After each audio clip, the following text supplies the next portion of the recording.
नमस्कार दोस्तों। आज मैं आप सभी के समक्ष एक कविता प्रस्तुत करने जा रहा हूँ। ये कविता मैंने अभी हाल ही में कुछ वक्त पहले लिखी है और इस कविता को लिखने का मेरा उद्देश्य ये है कि जो हमारी मातृभाषा हिंदी है उसका जो आजकल कह सकते हैं आप चलन है वो बहुत कम हो गया है हमारे भारत देश में। लोग और भाषाओं को या फिर कह सकते हैं आप अंग्रेजी भाषा को लोग ज़्यादा ही पसंद करते हैं और अपनी हिंदी भाषा को बोलने में कतराते हैं। तो मैं इसी बात को उद्देश्य में रखते हुए और इस बात को आप तक पहुंचाने के लिए मैं एक कविता लेकर आया हूं जो मैंने अपनी मातृभाषा हिंदी पर लिखी है।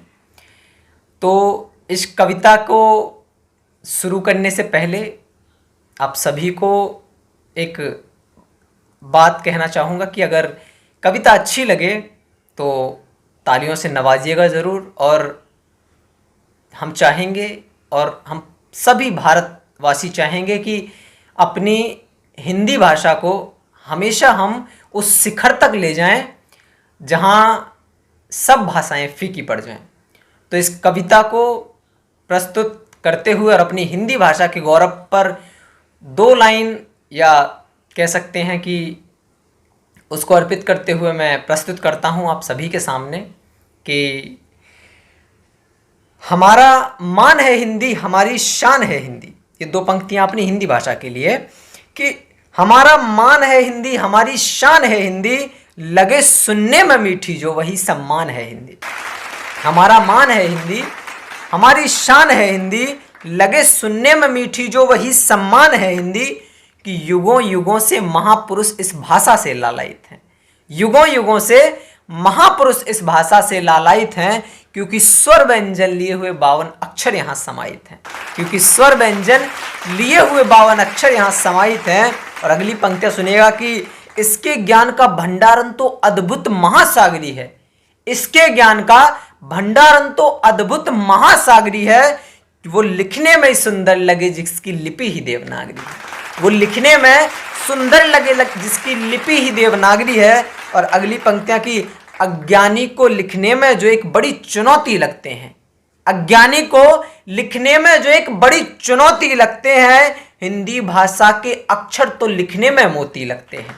हिंदी भाषा के अक्षर तो लिखने में मोती लगते हैं। और अगली पंक्तियां सुनिएगा कि बहुत आपके दिल को छू जाएंगी पंक्तियां की आ आ इ ई करते करते शिक्षक हमको सिखलाते हैं। आ आ इ ई करते करते शिक्षक हमको सिखलाते हैं, फिर अंत अक्षरों का होते होते ज्ञानी बन जाते हैं।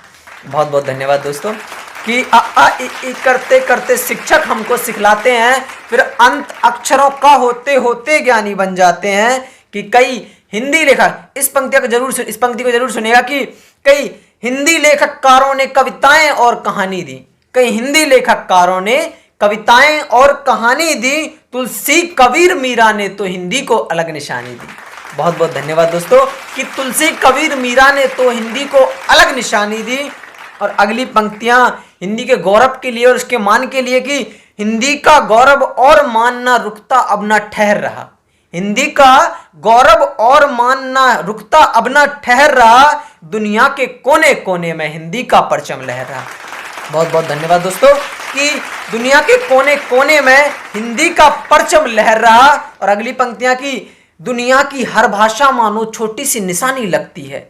दुनिया की हर भाषा मानो छोटी सी निशानी लगती है, केवल हिंदी भाषा ही इन सबकी महारानी लगती है। केवल हिंदी भाषा ही इन सबकी महारानी लगती है। और कुछ आखिरी पंक्तियां पढ़कर मैं अपनी जगह लेता हूं कि आज मिलकर हम सब प्रण कर लें, आज मिलकर हम सब प्रण कर लें, इसकी पहचान बढ़ाएंगे।